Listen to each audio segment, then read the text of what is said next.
Hello बच्चों। तो बेटा इस वाले वीडियो में मैं आप लोगों के साथ बात करने वाला हूँ फ्रिक्शन की। किसकी बात करने वाला हूँ? फ्रिक्शन की बात करने वाला हूँ। ठीक है। तो फ्रिक्शन बेसिकली क्या होता है? फ्रिक्शन भी एक फोर्स ही होता है। ठीक है। फ्रिक्शन क्या होता है? It is a force. ठीक है। It is a force. Friction भी एक प्रकार का फोर्स होता है। It is a force which opposes which opposes which opposes the relative motion which, which opposes the relative motion between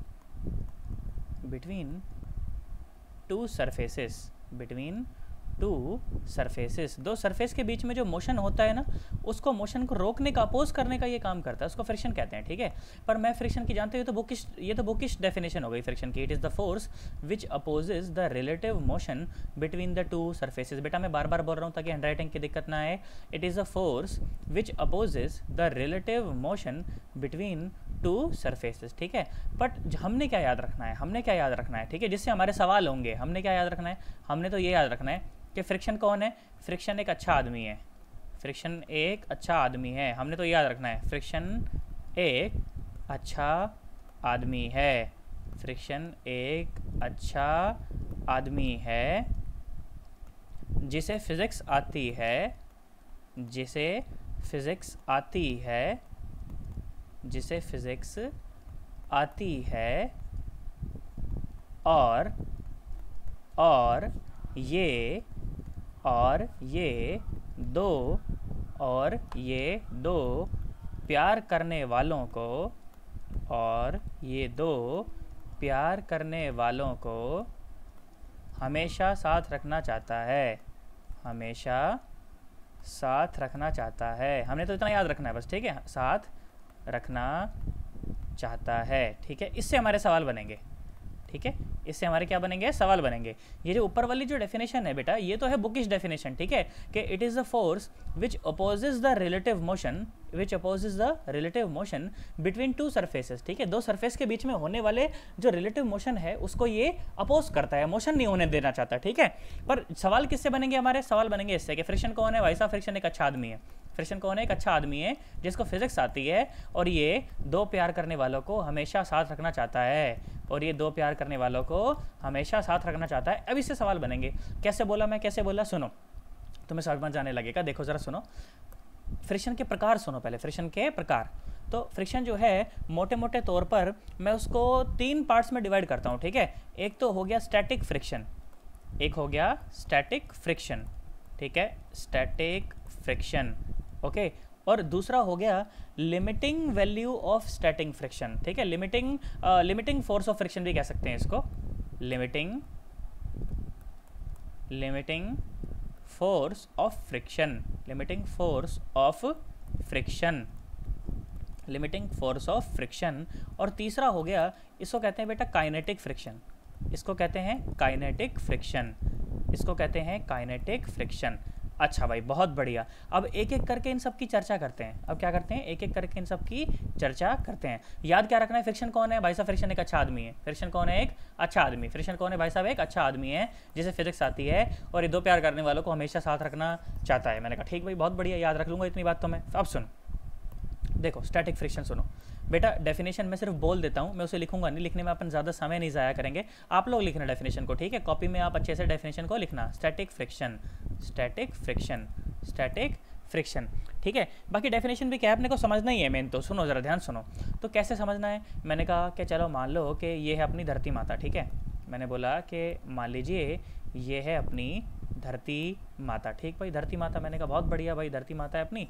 मैंने कहा कोई बात नहीं, ठीक है, धरती माता है। और ये बोला गया कि ऊपर बेटा एक डिब्बा रखा हुआ है। ठीक है, ऊपर क्या रखा हुआ है? एक डब्बा रखा हुआ है, और m मास का डब्बा ये मान लीजिए रखा हुआ है। ठीक है, अच्छा भाई, बहुत बढ़िया। और अब पहले जो बात कर रहे थे ना, सारे सरफेस पहले बेटा स्मूथ हुआ करते थे। अब ये जो सरफेस है ये रफ है। ठीक है, सरफेस कैसा है? रफ है। रफ है तभी तो फ्रिक्शन है। अरे रफ है तभी तो फ्रिक्शन है। मेरी बात समझ आ रही है? पक्की बात एकदम बेटा। जब रफ सरफेस को जब धीरे धीरे स्मूथ करते जाते हैं ना, तो फ्रिक्शन कम होता जाता है। बाकी अगर किसी सरफेस को अगर आप सुपर स्मूथ कर दो, सुपर स्मूथ मतलब भाई साहब हद से हद तक चिकना कर दो, तो फ्रिक्शन फिर बहुत ज़्यादा बढ़ जाता है। फ्रिक्शन इनफाइनाइट हो जाता है उस टाइम पे। ठीक है, क्योंकि बॉडी मूव नहीं कर पाती ना उसके ऊपर, है ना, इसीलिए ऐसा कहते हैं। ठीक है, अब मेरी बात सुनो जरा ध्यान से। तो स्टैटिक फ्रिक्शन की बात क्या कर रहा हूँ मैं? स्टैटिक फ्रिक्शन की कैसे बात कर रहा हूँ? अब सुनो, सर चिकने सरफेस पर सर बॉडी नहीं मूव कर पाती सर, ऐसा कैसे बोले? चल के देखो, तुमसे चला जाए तो एक भी कदम ना बढ़ा पाओगे वहाँ पर, है ना। इसीलिए उसको बोला गया कि स्टैटिक फ्रिक्शन, इसलिए उसको बोला गया कि जब सरफेस जो है हद से ज़्यादा चिकना हो जाए तो फ्रिक्शन फिर बढ़ जाता है फिर वापस से, ठीक है।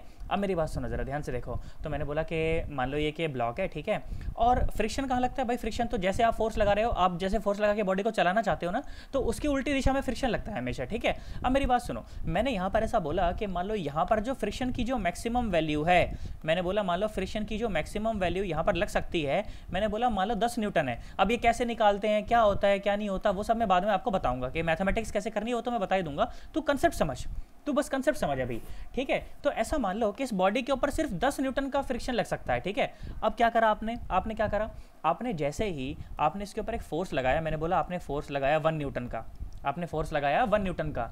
तो बेटा जब आप 1 न्यूटन का फोर्स लगाओगे ना, तो फ्रिक्शन पीछे कितना लग सकता है? फ्रिक्शन पीछे मैक्सिमम लग सकता है 10 न्यूटन, पर फ्रिक्शन 10 न्यूटन लगेगा नहीं, फ्रिक्शन 10 न्यूटन लगेगा नहीं। फ्रिक्शन ने देखा भाई साहब, ये तो भाई साहब ये आगे खिसकाने की कोशिश कर रहा है। और दो प्यार करने वाले सरफेस कौन से हैं? दो प्यार करने वाले कौन कौन से हैं बेटा? एक तो इस डब्बे का नीचे वाला सरफेस, इस डब्बे का नीचे वाला सरफेस, और क्या और क्या और क्या, और ये धरती माता का ऊपर वाला सरफेस, ठीक है। धरती माता और ये डब्बा, डब्बे का नीचे वाला सरफेस, डब्बे का नीचे वाला सरफेस और धरती माता, डब्बे का नीचे वाला सरफेस और धरती माता, ये दो प्यार करने वाले हैं, ये दो प्यार करने वाले हैं। और फ्रिक्शन हमेशा इन्हें साथ साथ रखना चाहता है। फ्रिक्शन नहीं चाहता कि ये जो डब्बा है इसको छोड़ के आगे बढ़ जाए। फ्रिक्शन ने देखा कि भाई साहब ये तो आगे तो 1 न्यूटन का फोर्स लगा रहे हैं, ये तो आगे तो 1 न्यूटन का फोर्स लगा रहे हैं। तो फ्रिक्शन को लगा यार ये तो दो प्यार करने वाले, मैं तो अलग नहीं होने दूंगा। तो उसको लगा कि कैसे बचाऊं मैं, कैसे बचाऊं। बोला अगर ये आगे 1 न्यूटन लगा रहा है, मैं भी साला पीछे 1 न्यूटन लग जाता हूँ, मैं भी साला पीछे 1 न्यूटन लग जाता हूँ, फिर देखता हूँ कैसे सरकाता है। तो मैंने लगाया 1 न्यूटन, भाई साहब फ्रिक्शन लग गया पीछे 1 न्यूटन, फ्रिक्शन लग गया पीछे 1 न्यूटन। मैक्सिमम कितना लग सकता है? मैक्सिमम लग सकता है 10 न्यूटन, पर 10 न्यूटन लगने वाला नहीं है, कि जितने की जरूरत है सिर्फ उतना लगेगा, जितने की जरूरत है वो उतना लगेगा। इसीलिए बेटा जो स्टैटिक फ्रिक्शन है ना, जो स्टैटिक फ्रिक्शन है, इसको सेल्फ एडजस्टिंग फ्रिक्शन भी बोला जाता है। क्या बोला जाता है? सेल्फ एडजस्टिंग फ्रिक्शन भी बोला जाता है। मैंने कहा नहीं, मैं तो भाई साहब हिला के रहूंगा, मैं तो हिला के रहूंगा। और मैंने क्या करा, अब मैंने भाई साहब 1 न्यूटन की बजाय मैंने लगा दिया 2 न्यूटन, मैंने लगा दिया 2 न्यूटन। फिर फ्रिक्शन ने देखा कि यार ये तो यार 2 न्यूटन का फोर्स लगा रहे हैं अब। तो फ्रिक्शन ने बोला देख मैं बताता हूँ साला कैसे हिला के जाएगा बे। मैंने फ्रिक्शन ने भाई साहब पीछे से 2 न्यूटन लगा दिया, फ्रिक्शन पीछे 2 न्यूटन। अब भी फिर डब्बा नहीं हिला, फिर से डब्बा नहीं हिला, क्योंकि फ्रिक्शन तो चाहता ही है भाई साहब, फ्रिक्शन तो अच्छा आदमी है, दो प्यार करने वालों को अलग होने नहीं देगा। फिर मैंने क्या करा, फिर मैंने बढ़ा के भाई साहब 7 न्यूटन का फोर्स लगा दिया। मैंने फिर से बढ़ा के क्या कर दिया, 7 न्यूटन का फोर्स लगा दिया। फ्रिक्शन ने देखा भाई साहब 7 न्यूटन लग रहा है, फ्रिक्शन बोला रुक मैं बताता हूँ तुझे, रुक। तो फ्रिक्शन ने भी पीछे कितना लग गया, 7 न्यूटन। कितना लग गया, 7 न्यूटन। बहुत बढ़िया भाई। फिर मैंने क्या करा, मैंने कहा रुक अभी बताता हूँ यार, मेरे को तो चलाना है ना डब्बे को, मेरे को तो डब्बे को चलाना है। मैंने क्या करा, मैंने कल 9 न्यूटन, मैं बाहर से 9 न्यूटन लगा देता हूँ। मैंने बाहर से क्या करा, मैंने बाहर से 9 न्यूटन लगा दिया। तो जैसे ही मैंने बाहर से 9 न्यूटन लगाया भाई साहब फ्रिक्शन भी कितना हो गया, बढ़ के अपने आप 9 न्यूटन हो गया। कितना हो गया, बढ़ के 9 न्यूटन हो गया। ओए होए होए होए, फ्रिक्शन ने सोच रखी भाई साहब चलने नहीं दूंगा, दो प्यार करने वालों को अलग नहीं होने दूंगा बिल्कुल भी एकदम। फिर क्या हुआ, तुमने भाई साहब बढ़ा के बाहर से 10 न्यूटन का फोर्स लगा दिया।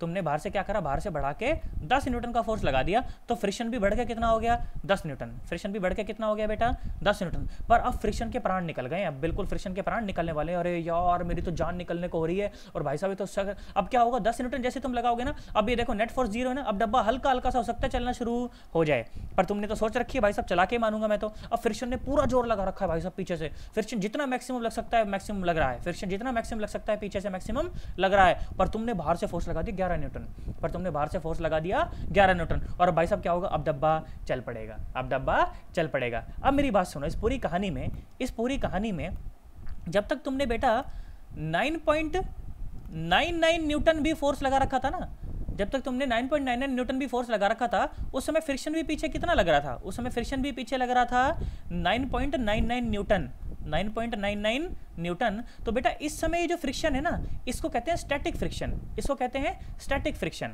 इसको क्या कहते हैं बेटा, स्टैटिक फ्रिक्शन कहते हैं, स्टैटिक फ्रिक्शन, ठीक है। That friction which is offered to the body, which is offered between two surfaces when the body tries to move, when the body tries to move, ठीक है। The value of friction, the value of friction when the body tries to move, when the body tries to move is called static friction, is called static friction. जब body ने बेटा चलना शुरू नहीं किया है, वो चलने का प्रयास कर रही है, वो चलने का प्रयास कर रही है, तो उस समय जो फ्रिक्शन लग रहा है वो लग रहा है स्टैटिक फ्रिक्शन, वो लग रहा है स्टैटिक फ्रिक्शन, वो लग रहा है बेटा स्टैटिक फ्रिक्शन। क्या मेरी बात समझ आ रही है? पक्की बात एकदम। सोच ले स्टैटिक फ्रिक्शन का सर एग्जांपल बताओ। एग्जांपल मान लो कि जैसे तुमने देखा भी होगा कि वो आते हैं फिल्टर का पानी वानी देने के लिए आते हैं, कई बार गाँव में भी आते होंगे फिल्टर का, शहरों में भी आते हैं, तो ऐसा ट्रक होता है उनके पास, पीछे टंकी रखी होती है भाई साहब, पीछे क्या रखी होती है? एक टंकी रखी होती है, ऐसे है ना, टंकी रखी होती है, और वो टंकी में से ऐसे है ना, ऐसे होता है, टंकी ऐसे रखी होती है इसके ऊपर, और वो टंकी देखो इसके ऊपर रखी होती है बस, पर टंकी फिसलती नहीं है ना, टंकी फिसलती नहीं है, इसमें से मान लो टैप वैप होती है, कुछ भी ऐसे मान लो पानी वानी देने के लिए आते हैं लोग, और ट्रक आगे चल रहा है और टंकी भी इसके साथ साथ चल रही है, तो इन दोनों के बीच में जो फ्रिक्शन है ना, भी टंकी के बीच में और इसके सरफेस के बीच में जो फ्रिक्शन है, ये जो फ्रिक्शन है ये स्टैटिक फ्रिक्शन है। ये कैसी है? स्टैटिक फ्रिक्शन है ना, टंकी और दोनों साथ साथ चल रहे हैं, तो इनके बीच में जो फ्रिक्शन है भी कौन सा फ्रिक्शन है? वो स्टैटिक फ्रिक्शन है। क्या मेरी बात समझ आ रही है? पक्की बात एकदम। स्टैटिक फ्रिक्शन की वजह से देखो मूव कर रही है इसके ऊपर, ये है ना। अब मेरी बात सुनो, देखो जरा ध्यान से देखो, देखो सरफेस के बीच में नहीं हो रहा मोशन, कहीं सोचो सरफेस के बीच में मोशन हो रहा है, सरफेस के बीच में मोशन नहीं हो रहा है ना। बाहर से जब तक आप 9.99 न्यूटन भी फोर्स लगा रहे हो ना, तो उस समय जो फ्रिक्शन की जो वैल्यू है उसको बोला गया क्या? Static friction. क्या बोला गया? Static friction. अब आपने क्या करा? अब भाई साहब आप तो मान ही नहीं रहे हो, मतलब आप तो जो है ना मान ही नहीं रहे हो। मैं कहा भाई साहब मैं तो चला के ही मानूंगा इसको, मैं तो इसको चला के ही मानूंगा। भाई साहब ये डब्बा था और ये धरती माता नीचे, ये डब्बा और ये नीचे धरती माता, तो ये डब्बे का सरफेस हो गया, ये हो गया डब्बे का सरफेस, और नीचे धरती माता तो है ही, नीचे धरती माता तो है ही। अच्छा भाई बहुत बढ़िया, एम मास का डब्बा था मान लो। अब आपने क्या करा? और क्या आपने भाई साहब बाहर से 10 न्यूटन फोर्स लगा दिया, तो फ्रिक्शन भी भाई साहब क्या बोलेगा? तू चला के दिखा, मैं बताता हूँ तेरे को। फ्रिक्शन कितना लगा पीछे? फ्रिक्शन भी लगा बेटा पीछे, कितना लगा फ्रिक्शन? फ्रिक्शन लगा गया पीछे 10 न्यूटन, फ्रिक्शन लग गया पीछे 10 न्यूटन। और ध्यान से देखो, गौर करो, मैं हमेशा फ्रिक्शन कहाँ लगा रहा हूँ? बिल्कुल सरफेस पर लगा रहा हूँ, इंटरफेस पर लगा रहा हूँ मैं इसको। देखो पीछे लगा रहा हूँ सर, पीछे लगा रहे थे सर, आप यहाँ लगा रहे थे फ्रिक्शन। अब यहाँ थोड़ी फ्रिक्शन लगेगा, फ्रिक्शन कहाँ लगता है? दो सरफेस जहाँ पर रगड़ खाते हैं, जहाँ पर दो सरफेस रगड़ खाते हैं वहां पर लगता है फ्रिक्शन, है ना। इसीलिए मैं देखो बिल्कुल उसको हमेशा नीचे दिखा रहा हूँ, यहाँ पर है ना।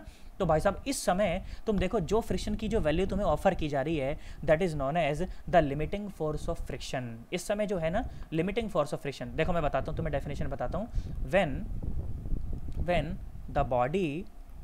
when the body is just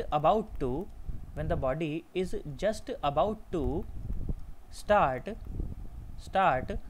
sliding बोल लो, रोलिंग बोल लो, मूविंग बोल लो, स्लाइडिंग बोल लो, रोलिंग बोल लो, मूविंग बोल लो, है ना। when the body is just about to start sliding or moving over the surface of another body,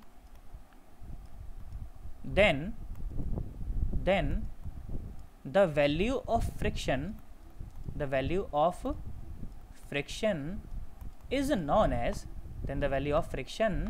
is known as क्या कहलाता है वो? Limiting force of friction. Limit आ गई ना वो उसकी, इसीलिए कहा गया उसको limiting force of friction, limiting force of friction. और एक और नाम इसका, एक और नाम है बेटा इसका, एक और नाम है। एक और नाम क्या है? एक और नाम ये है क्या कि limiting value of static friction, क्योंकि स्टैटिक फ्रिक्शन की तो लिमिट आई है ये, limiting value of static friction, limiting value of static friction, limiting value of static friction, ऐसा बोला जाता है, limiting value of static friction. ठीक है, ऐसा बोला गया कि बिल्कुल जो लिमिट आ गई एकदम, है ना। अब तुम्हें डेफिनेशन सारी ढंग से लिखनी है। स्टैटिक फ्रिक्शन क्या है कि जब बॉडी ट्राई कर रही है बॉडी एक दूसरे ऊपर के मूव करने के लिए, तो उस समय जो फ्रिक्शन है वो स्टैटिक फ्रिक्शन है। कौन सा फ्रिक्शन है? Static friction. और जस्ट अबाउट स्लाइड कर रहा है, एकदम स्लाइड करना जस्ट शुरू कर रही है, उस समय जो वैल्यू है वो क्या है? Limiting value of static friction. क्या है वो बेटा? Limiting value of static friction. इसमें कोई परेशानी वाली बात नहीं है। अब कौन सा काइनेटिक फ्रिक्शन। अब कौन सा काइनेटिक फ्रिक्शन? अब सुनो, तुमने क्या करा? तुम तो भाई साहब मान ही नहीं रहे, तुम तो चला के मानोगे, तुमने भाई साहब डब्बा लिया, और डब्बा लेके अब तुम तो भाई साहब बाहर से फोर्स लगा दिया, मान लो 11 न्यूटन। अब लगा दिया तुमने 11 न्यूटन। फोर्स ऑफ फ्रिक्शन तो पीछे से कितना लग रहा है? वो तो उतना ही लगता रहेगा, वो तो कितना लगता रहेगा? 10 न्यूटन ही लगता रहेगा। पर अब क्या होगा कि जब ये बॉडी मूव कर रही है, तो उस समय उसको जो फ्रिक्शन ऑफर किया जा रहा है ना, उस समय उसको जो फ्रिक्शन ऑफर किया जा रहा है, that will be known as kinetic friction, ठीक है। तो क्या बोला मैं? ये बोला मैं क्या कि when the body is sliding,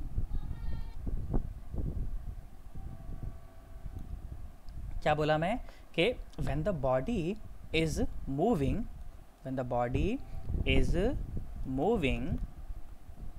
over the surface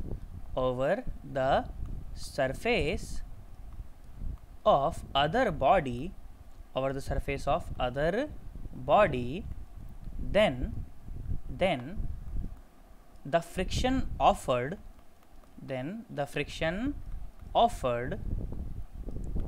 is known as kinetic, या एक और नाम है इसका, काइनेटिक और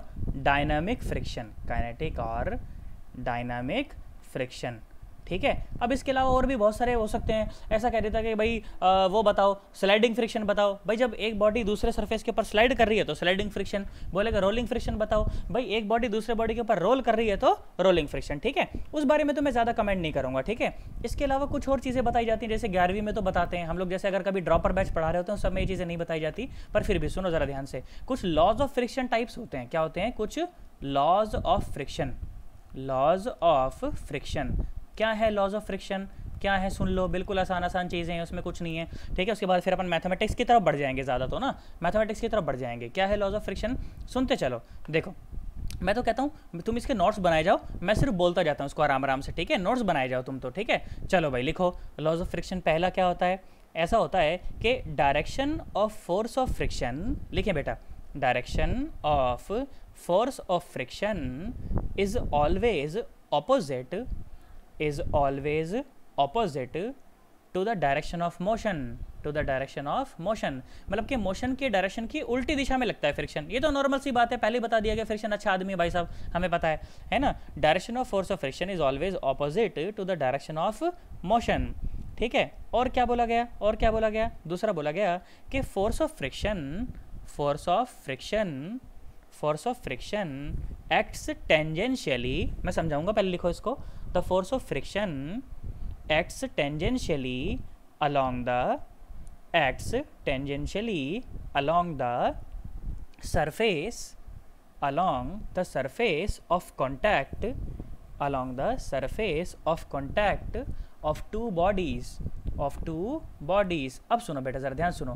तो जानते हो, मान लीजिए कि कोई भी XYZ सरफेस है, मान लो सरफेस है, ये सरफेस है मान लो, ठीक है। तो बेटा सरफेस के ऊपर ना देखिए दो डायरेक्शन होती हैं, एक तो होती है उसकी नॉर्मल, नॉर्मल तो मैं तुम्हें बता चुका हूँ, सरफेस के बिल्कुल परपेंडिकुलर। एक डायरेक्शन होती है टेंजेंशियल। तो ये जो डायरेक्शन है ना, ये टेंजेंशियल डायरेक्शन है। ये कौन सी डायरेक्शन है, ये टेंजेंशियल डायरेक्शन है। ये कौन सी डायरेक्शन है बेटा, टेंजेंशियल डायरेक्शन। एक डायरेक्शन नॉर्मल और एक टेंजेंट। नॉर्मल कौन सी, परपेंडिकुलर टू द सरफेस, और टेंजेंशियल कौन सी, along the surface. Along the surface. क्या मेरी बात समझ आई है, अलोंग द सरफेस वाली डायरेक्शन। तो हमें तो पहले से ही पता है यार, इसमें नई क्या बात बताई इसने, बोला कि मान लो कि अगर ये डब्बा है, अगर ये सरफेस है और ये डब्बा है, तो इनके बीच का जो कॉन्टैक्ट सरफेस है, कॉन्टैक्ट सरफेस तो यही है।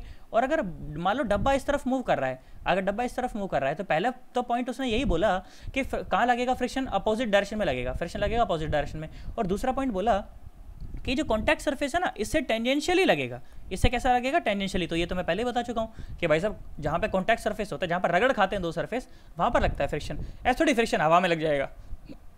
अगर कोई बोल दे यहाँ फ्रिक्शन लगाना है, झूठ बोल रहा है, वो पागल है, वो गलत बोल रहा है।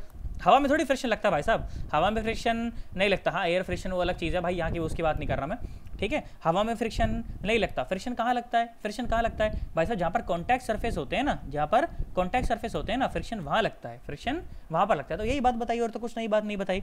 और तीसरा पॉइंट लिखो। तीसरा पॉइंट क्या बताया गया, ऐसा बोला गया कि द मैग्नीट्यूड ऑफ फ्रिक्शन, लिखो, इसी से मैथमेटिक्स बनेगी अपनी। The magnitude of friction is directly proportional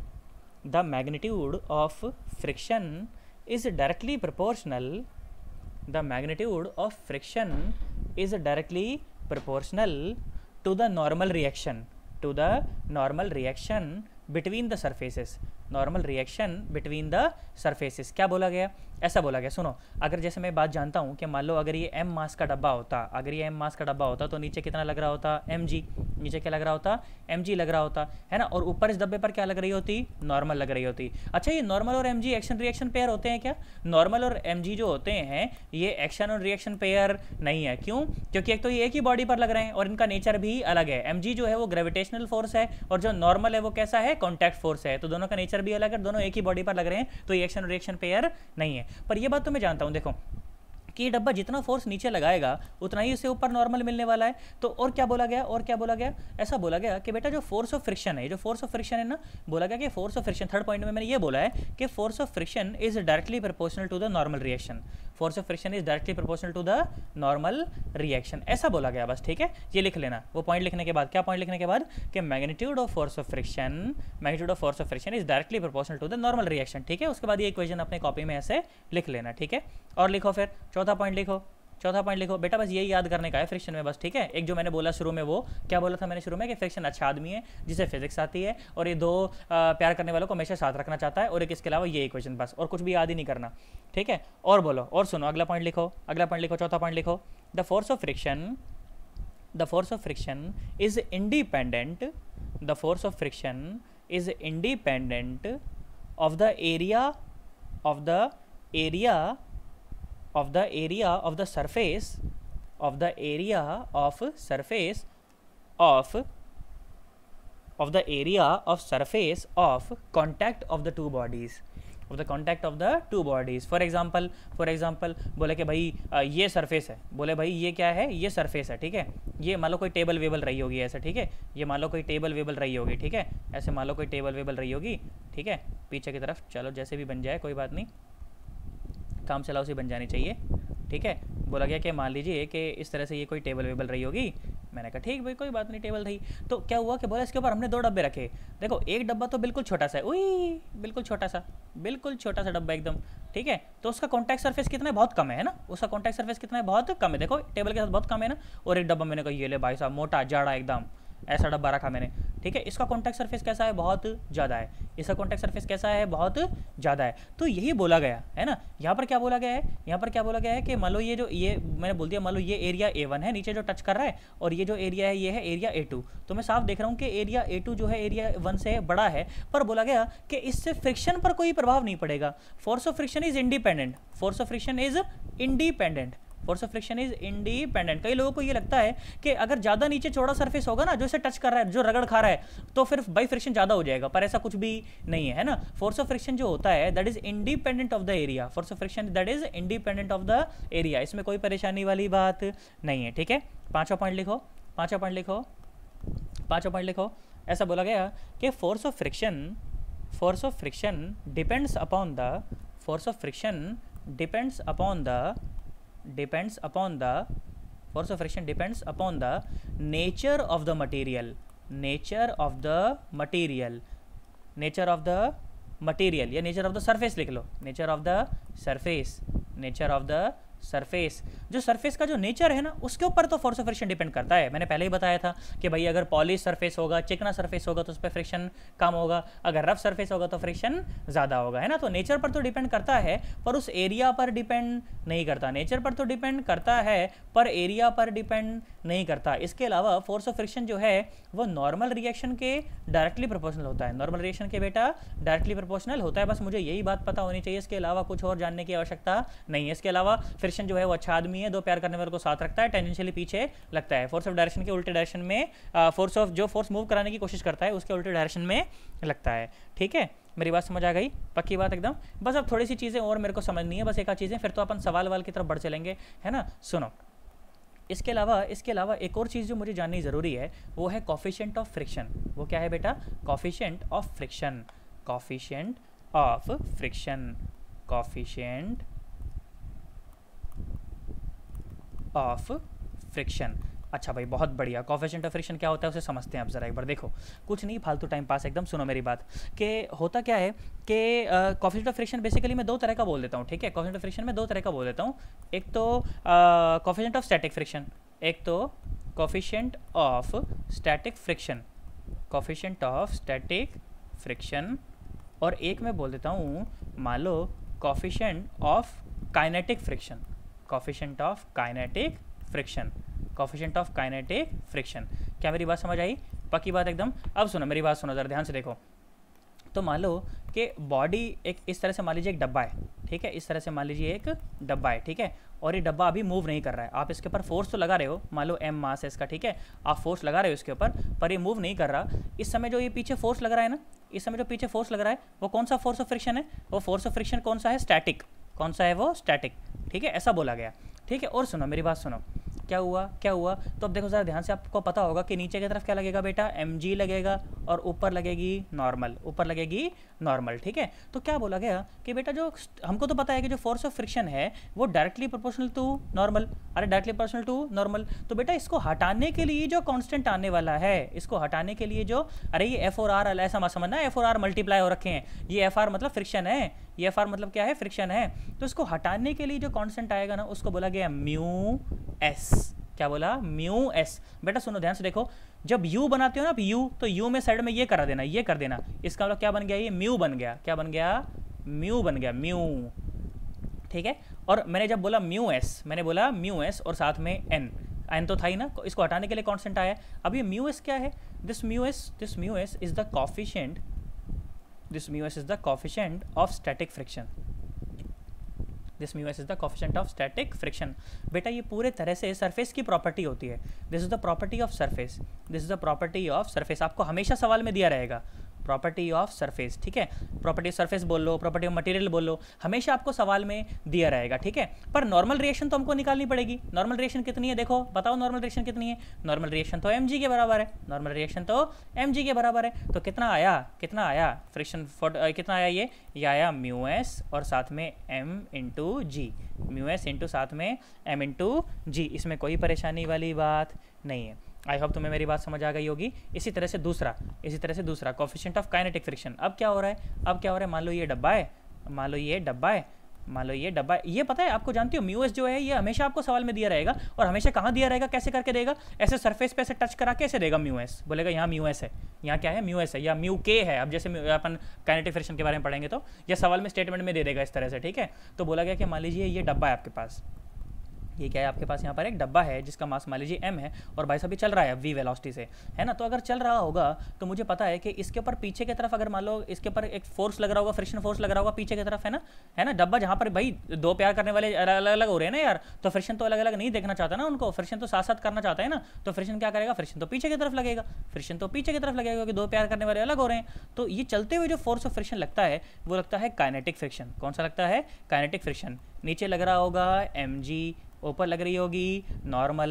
तो बोला तो यही गया, पहले से ये बोला गया कि भाई कोई सा भी फोर्स ऑफ फ्रिक्शन हो वो डायरेक्टली प्रोपोर्शनल है किसके? नॉर्मल रिएक्शन के। अब चलती हुई बॉडी में जब आप इसको हटाओगे तो यहाँ पर जो कांस्टेंट आएगा उसको बोला गया म्यू के। क्या बोला गया? म्यू के। ऐसे म्यू बनाया और नीचे के कर दिया, तो उसका क्या मतलब है कि coefficient of kinetic friction, coefficient of kinetic friction, coefficient of kinetic friction. मैंने कहा ठीक भाई, और साथ में क्या है? n, और साथ में क्या है? n। तो भाई साहब ये क्या लगा? फोर्स ऑफ फ्रिक्शन क्या हुआ? म्यू के इंटू m इंटू जी, म्यू के इंटू m इंटू जी, ठीक है। आमतौर पर जानते हो जो कोफिशिएंट ऑफ स्टैटिक फ्रिक्शन होता है ना, that is greater than mu K, that is greater than mu K. Body को चलाने में एक बार बहुत ज़्यादा जोर लगाना पड़ता है, उसके बाद फिर ज़्यादा जोर नहीं लगता। उसका रीज़न यही होता है क्योंकि mu S is greater than mu के। इसमें कोई परेशानी वाली बात नहीं है, ठीक है। अब सुनो ज़रा ध्यान से देखो, और अच्छी बात करते हैं आपके साथ, और बढ़िया बात मैं करूँगा, है ना। कुछ डेफिनेशन की बात कर रहा हूँ अभी। तो मैं देखो फालतू टाइम पास सवाल पूछने को तो पूछ सकता था मैं, क्या पूछता? टाइम पास सवाल क्या पूछता? इस तरह से पूछता। क्या पूछता? मैंने बोला कि मान लो ये बॉडी है, मैंने बोला ये धरती माता है, मैंने बोला ये धरती माता है, ठीक है। और धरती माता है तो मैंने बोला कि मान लो ये एक यहाँ पर ऐसे ना एक बॉडी है, और मैंने बोला कि चलो मान लो 2 किलो की है। कितने की है? 2 किलो की है, ठीक है। कितने की? 2 किलो की है, ठीक है। तो बोला गया कि इसके ऊपर अपन आगे की तरफ एक फोर्स लगा रहे हैं 50 न्यूटन। क्या फोर्स लगा रहे हैं? 50 न्यूटन। मैंने बोला इसका जो कोफिशिएंट ऑफ फ्रिक्शन जो है वो आपको दिया गया, मान लो म्यू एस ही दिया गया आपको, वो दिया गया मान लो 0.5। कितना दिया गया है? 0.5। अब सवाल जानते हो क्या पूछता है? सवाल ही पूछता है, पहला सवाल पूछता है कि will the body move or not, will the body move or not, will the body move or not. पहला सवाल तो ये कि बॉडी चलेगी या नहीं चलेगी, ठीक है। दूसरा सवाल क्या पूछता है कि इफ इट मूव्स, अगर चलेगी then find out the acceleration, then find out the acceleration, then find out the acceleration. तो मैंने कहा ठीक भाई। देखो सुनो ज़रा ध्यान से देखो, तो अपने को तो एक बात पता है, कि भाई साहब नीचे की तरफ जो फोर्स लग रहा होगा वो होगा 20 न्यूटन, और जो ऊपर की तरफ लग रही होगी ये होगी नॉर्मल, ठीक है। तो जो फोर्स ऑफ फ्रिक्शन, जो मैक्सिमम जो फोर्स ऑफ फ्रिक्शन लग सकता है, मैक्सिमम फोर्स ऑफ फ्रिक्शन वो क्या लगेगा, mu s into 2, mu s into n, ठीक है। तो म्यू एस कितना है 0.5 इंटू एन कितना है, ये है 20, तो ये लगा 10 न्यूटन। मतलब कि फ्रिक्शन जो लग सकता है मैक्सिमम वो कितना लग सकता है पीछे, 10 न्यूटन लग सकता है। और तुम कितना फोर्स लगा रहे हो, तुम लगा रहे हो भाई साहब 50 न्यूटन। फ्रिक्शन लग सकता है पीछे कितना, फ्रिक्शन लग सकता है पीछे 10 न्यूटन, कितना लग सकता है 10 न्यूटन। तुम फोर्स लगा रहे हो 50 न्यूटन, तो बताओ चलेगी कि नहीं चलेगी, अरे चलेगी भाई, नेट फोर्स है ना उसके ऊपर, और चलेगी। तो नेट फोर्स क्या है, नेट फोर्स ये है 50 माइनस 10 इज इक्वल टू इसी का मास इंटू इसी का एक्सेलरेशन। तो कितना आया 40 इज इक्वल टू 2 इंटू ए, तो ए कितना आ गया, ये आ गया 20 मीटर पर सेकंड स्क्वायर। कितना आ गया 20 मीटर पर सेकंड स्क्वायर। आपको तो भाई साहब फ्रिक्शन के नाम पर, फ्रिक्शन का जो फॉर्मूला के नाम पर अगर कुछ याद रखना है तो वो तो बस सिर्फ ये याद रखना है कि फ्रिक्शन जो होता है ना वो म्यू इंटू एन होता है, बस क्या होता है, म्यू इंटू एन होता है। इसके अलावा मेरा और किसी चीज़ से कोई लेना देना नहीं। हालांकि कंसेप्ट फ्रिक्शन में बड़े सारे आएंगे, कंसेप्ट अगर नहीं आएगा तो भाई साहब सवाल नहीं बनेंगे, तो कंसेप्ट अपने को आना चाहिए, ठीक है, पक्की बात एकदम, सोच ले। और सुनो, इसके अलावा और मैं तुम्हें कुछ चीज़ें और बताता हूँ, सुनो कुछ चीज़ें मैं तुम्हें और बताता हूँ, और डेफिनेशंस बताता हूँ। बेटा एक फोर्स होता है, इसको कहते हैं कॉन्टैक्ट फोर्स। क्या बोलते हैं, कॉन्टैक्ट फोर्स, ठीक है, कॉन्टैक्ट फोर्स। क्या डेफिनेशन है इसकी, क्या डेफिनेशन है, सुनो, it is the resultant force, it is the resultant force of normal reaction and force of friction, and force of friction, ठीक है। डेफिनेशन है भाई साहब, याद करनी, ठीक है, समझा देता हूँ मैं, सुनो, देखो ध्यान से देखो, एंड फोर्स ऑफ फ्रिक्शन, ठीक है। ये फिक्शन नहीं समझ लगा, ये फिक्शन समझ लो, रुको मैं दोबारा लिख देता हूँ इसको।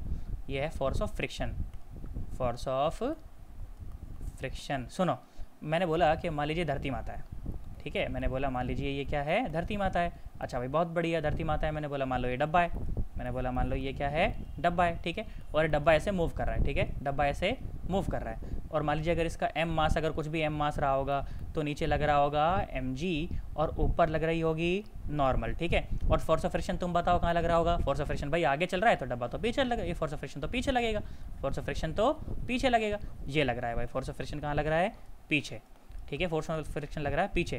फिर अपने को क्या बोला कि कॉन्टैक्ट फोर्स जो है ना, कॉन्टैक्ट फोर्स, बोला it is the resultant force, it is the resultant force of normal and force of friction. देखो नॉर्मल है ऊपर, फोर्स ऑफ फ्रिक्शन है इस तरफ राइट में, इस लेफ्ट में, तो इनका जो रिजल्टेंट आएगा वो कहाँ आएगा, समवेयर इनके बीच में, समवेयर इनके बीच में। हाँ जरूरी नहीं कि बिल्कुल बीच में आए, अगर फोर्स ऑफ फ्रिक्शन ज़्यादा हुआ तो थोड़ा नीचे की तरफ झुकाएगा, नॉर्मल ज़्यादा हुई तो ऊपर की तरफ झुकाएगा, दोनों बराबर हुए तो बीच में आएगा, है ना, बिल्कुल जरूरी नहीं कि बिल्कुल बीच में आएगा। तो ये कॉन्टैक्ट फोर्स है, ये क्या है बेटा, contact force.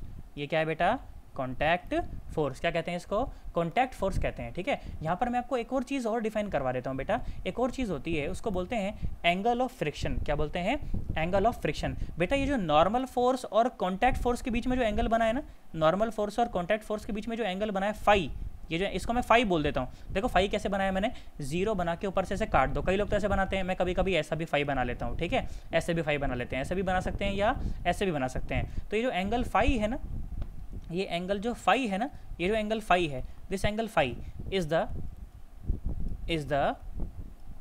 The angle of friction, angle of friction. क्या कहते हैं इसको, angle of friction, angle of friction. Angle of friction is defined as the angle of friction is defined as the angle between the contact force and the normal, contact force and the normal। कभी कभी जानते हो किताबों में क्या लिखा मिलेगा आपको, किताबों में लिखा मिलेगा कि angle of friction is defined as the angle between the normal reaction and the resultant of the normal reaction and the angle of friction, and the resultant of the normal reaction and the force of friction। अरे भाई normal reaction और force of friction का resultant तो जो है contact force ही है ना, तो सीधा बोल दो कि कॉन्टैक्ट फोर्स और नॉर्मल के बीच का एंगल क्या है, क्या है, बोलो बोलो बोलो, एंगल ऑफ फ्रिक्शन। क्या है, एंगल ऑफ फ्रिक्शन। तो एंगल ऑफ फ्रिक्शन कभी मुझसे निकलवा ले तो मुझे परेशान होने की कोई आवश्यकता नहीं है, चुपचाप से क्या निकालना, नॉर्मल निकालना, फोर्स ऑफ फ्रिक्शन निकालना। सुनो मेरी बात सुनो जरा ध्यान से देखो, ऊपर वाले सवाल में मुझसे सारी चीज़ें अगर निकालवा लेता तो मुझे पता है, ध्यान से देखो, तो नॉर्मल रिएक्शन कितना है ऊपर 20 है, ये 10 है ना। मेरी बात सुनो जरा ध्यान से देखो, सन्नाटा देखो, सुनो, मैंने देखा था ऊपर वाले सवाल में, देखो ऊपर वाला सवाल ही कर रहा हूँ,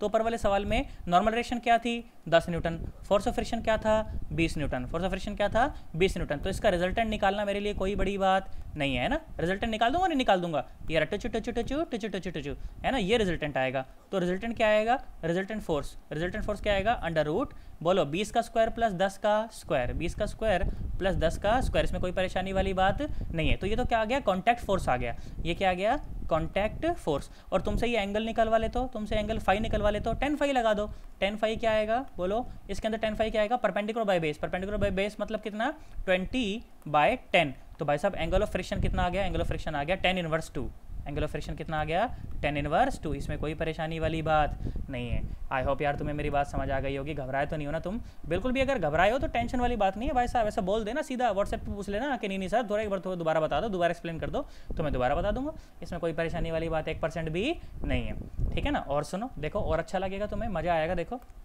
और सुनो, एक और तुम्हें कंसेप्ट आज मैं एक और बताता हूँ बेटा, इसको कहते हैं एंगल ऑफ रिपोज, इसको कहते हैं angle of repose, angle of repose. अच्छा कंसेप्ट है ये, सुनो बहुत अच्छा कंसेप्ट है, एंगल ऑफ रिपोज क्या होता है, सुने इसको अच्छे से सुने भाई साहब, इसके बिना तो काम ही नहीं चलना। मतलब अब मेरी बात सुनो, क्या हुआ कि मान लो ये इंक्लाइंड प्लेन है, ठीक है, बिल्कुल ओ ऐसा है बिल्कुल, ठीक है। फिर क्या हुआ, तुमने इसके ऊपर एक डब्बा रखा, तुमने उसके ऊपर एक डब्बा ऐसे रखा, ये एंगल था मान लो थीटा, ये एंगल था मान लो थीटा। तो डब्बा फिसलेगा क्या, हाँ फिसल भी सकता है, पर बहुत कम चांस है कि डब्बा फिसले। फिर मैंने क्या करा, मैंने थीटा को हल्का सा बढ़ाया, ऐसे कर दिया, मैंने देखा ये डब्बा अभी भी नहीं फिसल रहा, फिर मैंने क्या करा, मैंने थीटा को और बढ़ाया, तो फिर मैंने देखा कि थीटा की एक पर्टिकुलर वैल्यू के लिए डब्बा जो है ना जस्ट हल्का सा ऐसे बिल्कुल ऐसे हल्का सा सरकने लगा, बस ठीक है, हल्का सा जस्ट ऐसे सरकने लगा, थीटा की किसी पर्टिकुलर वैल्यू के लिए डब्बा हल्का सा सरकने लगा, उसी को बोला गया एंगल ऑफ रिपोज, क्या बोला गया, द एंगल ऑफ इंक्लाइंड, ऐसा बोलो या फिर इंक्लाइंड एंगल बोलो, ऐसा बोलो inclined angle, the inclined angle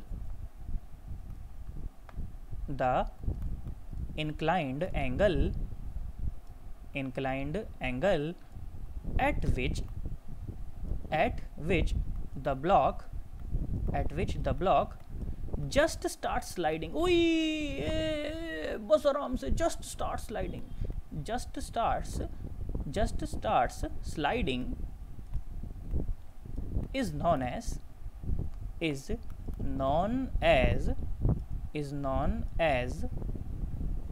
angle of repose। Mathematics सुनो, डेरिवेशन पूछते हैं सीबीएसई में, फालतू टाइम पास एकदम, क्या बताऊं उसके अंदर। अब सुनो, देखो ध्यान से सुनो, तो देखो मान लो ये डब्बा है, मान लो m मास का, ठीक है, m मास का डब्बा है, तो नीचे की तरफ जो फोर्स लग रहा होगा वो क्या होगा, mg, है ना। और नॉर्मल डायरेक्शन कहाँ होगी, इसके परपेंडिकुलर, है ना, सरफेस के परपेंडिकुलर नॉर्मल होता है, टुचू। अबे क्या बन गया ये, रुको एक मिनट, ढंग से टुचू करते हैं। देखो तो नॉर्मल डायरेक्शन आएगा कहीं यहाँ, टुचू,